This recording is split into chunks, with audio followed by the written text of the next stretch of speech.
Fala pessoal do canal, beleza? Se você gosta aí de um conteúdo religioso e gosta de exorcismo, coisas assim, vá até esse canal aqui, ó, Jesus Universal. Inscreva-se, tá? Aí você pode vir aqui na playlist. Aí você tem aqui playlist de filmes e playlist aqui falando de religião, exorcismo. Valeu? Dá um like lá e se inscreva no canal. Fui! What movies look like without special effects, like the behind-the-scenes footage of the Avengers, Man of Steel, Pirates of the Caribbean, and so much more.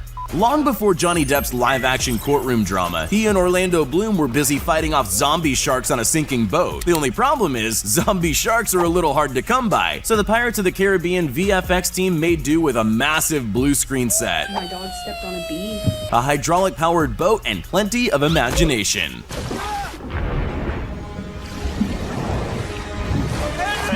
Tom Holland starred in the video game remake Uncharted, whose opening scene is a high-octane fall from a cargo plane without a parachute. You'd think Spider-Man would be okay doing his own aerial stunts, but they've brought in wires, a giant hydraulic arm, and a blue set to help producers pull off the death-defying scenes. You don't even need to use real cars in movies anymore. This iconic scene from X-Men Days of Future Past has Quicksilver rushing in to save his colleagues from an explosion at 2,000 miles per second. To create this faster-than-sound sequence, filmmakers filmed Evan Peters running on a treadmill and blended it with a rotating shot that had been slowed down. Tasty. The result was this slow-mo masterpiece. Yeah, boy. This scene in John Wick 3 just couldn't have been filmed on a real street. Instead, fake motorbikes, green carts, a complex winch system, and a whole bunch of dudes in green morph suits all helped Keanu Reeves fight off his attackers in slow motion. They even had a guy blowing wind on Keanu's hair to make it look like the bike was moving. Speaking of Spider-Man, ever wondered how they make your friendly neighborhood Spidey look so good? It's mostly blue screens.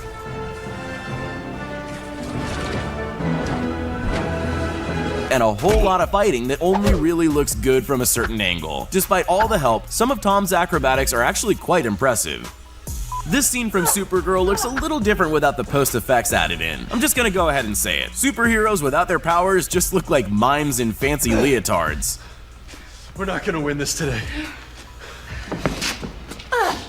When the cast returned to Jumanji, the majority of their jungle adventures were way too dangerous to film for real. Plus, where are you gonna find a herd of angry ostriches at short notice?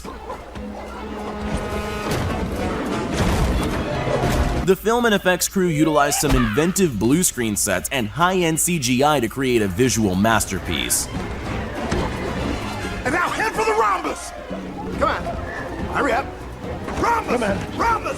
One of the biggest movies of all time, Avengers Endgame, was an absolute masterpiece in terms of visual effects and computer-generated backdrops. Not only did teams have to render special abilities and costumes onto hundreds of superheroes, but all this with an apocalyptic wasteland as the backdrop. I have to say though, I thought Thanos would have been taller.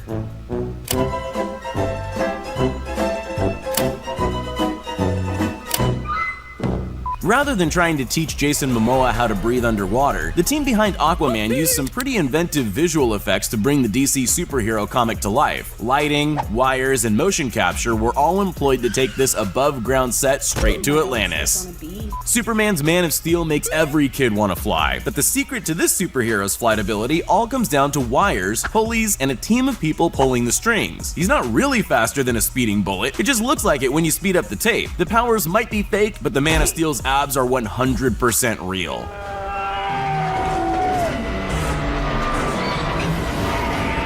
You're probably not shocked to find out that the dinosaurs in Jurassic World aren't real. That's right, they're almost completely CGI. Wait, almost?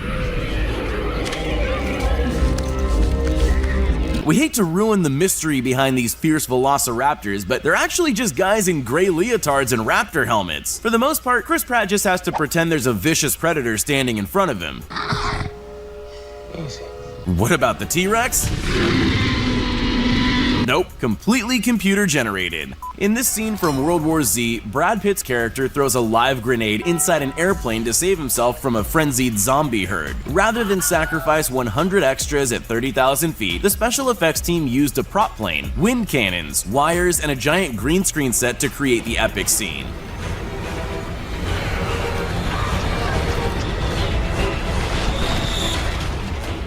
In the live-action reboot of the Disney classic Aladdin, it was always going to be a challenge to bring all the magical elements to life. From flying the magic carpet to running through the Cave of Wonders, producers used blue screens, hidden supports,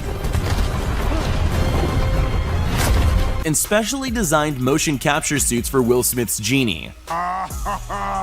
Oh, that's hot. If you wanted me to describe the plot of Alice in Wonderland, I'd probably say it's 2 parts fever dream mixed with 3 parts of whatever the caterpillars got. True to the surreal nature of the novel, the 2010 remake relied on whimsical CGI, green suits, and stilts to create characters of all sizes and perspectives.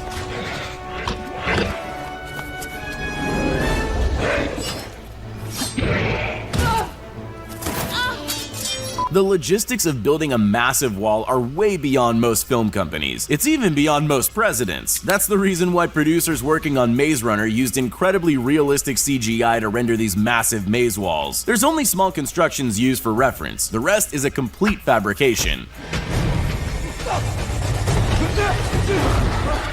In Disney's Beauty and the Beast remake, the fearsome prince-turned-monster is a terribly intimidating creature. In reality, it's just a guy in a motion capture suit. I'm not sure if that's padding he's got there, or if the guy only does leg day, but those are some beastly quads. This river rapids scene in The Hobbit had so much going on all at once. There's a raging river, orcs firing arrows and swinging swords, as well as making sure all the dwarves stay in their barrels. Swap out weapons for green pool noodles, add in some well-timed splashes of water, and you've got yourself an authentic indoor river rapid adventure.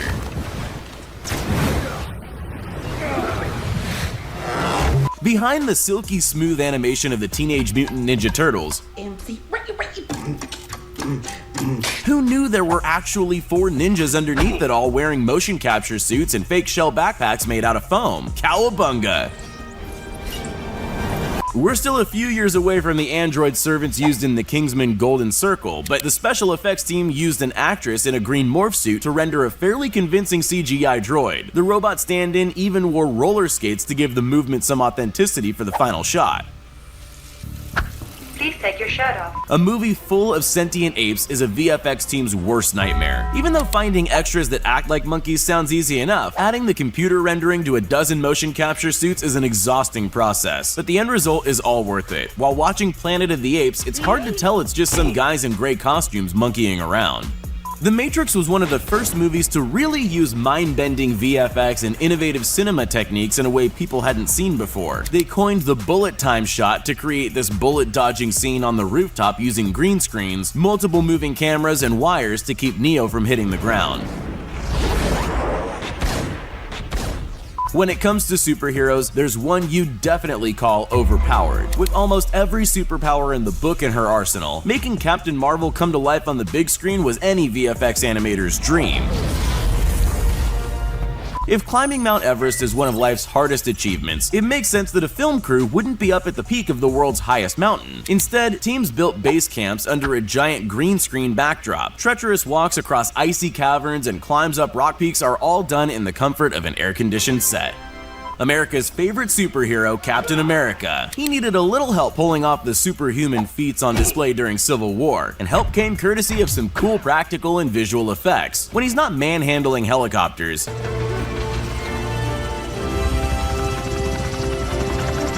he's leaping 2 stories into an open window. When you're doing a live-action remake of a story that has only one human character, your VFX team is going to have their work cut out for them. In Disney's 2016 Jungle Book remake, extras in blue morph suits take the place of monkeys, only to be edited in later. Baloo is just Jon Favreau sitting in a pool. What? And Mowgli has to pretend those hand puppets are actually wild animals. Back in the old days of cinema, teams would have to wait until snowfall to shoot classic scenes like this one in Mulan. Now it's all done in post-production. Even the horse is fake. Likewise, any of the scenes involving any of the aerial acrobatics. It's all done at half speed with wires to help the actors jump and spin through the air. To perfectly map the behaviors, movement, and actions of a friendly dog in The Call of the Wild, the VFX team used an actor in a motion tracking suit instead of training an actual dog. Good boy. In Disney's Maleficent, Angelina Jolie's portrayal was equal parts amazing and terrifying, but creating her winged flight into battle and aerial acrobatics couldn't have been done without the help of a blue screen set. A complex system of rotating